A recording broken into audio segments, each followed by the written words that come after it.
thing that I remember.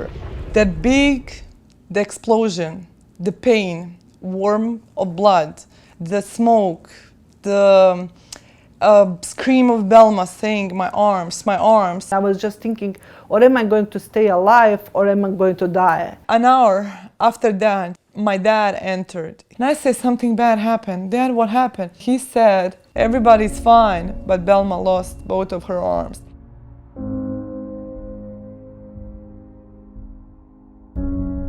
That moment when they told me that that happened to me, I told them, my life is over. Don't even, I don't want anymore leave.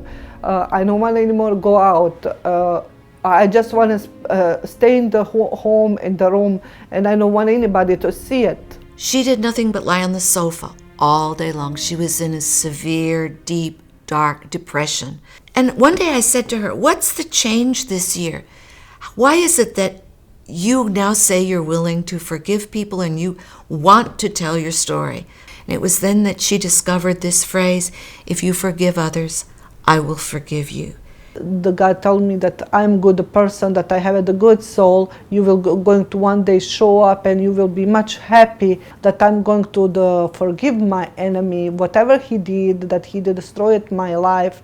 No problem, I forgive him. It's unusual that people have so many different chances to recreate a new life.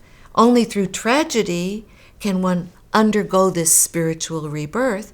I start noticing the changes, and those changes I like a lot because I like to see my sister smiling, I like to see my sister moving forward, I like to see my sister be very happy. She burst out of her shell and she became more energetic. She decided to go back to school. She decided to start volunteering and doing a lot of different activities through the community, including our Bosnian community as well. She's looking like the young woman that she was when she lived back in Mostar, before the war hit her city.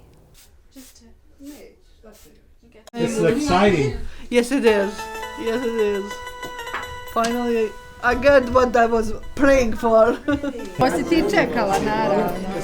She waited for this long time. I know that for sure. I can tell because we are very close friends, and I think she's very happy.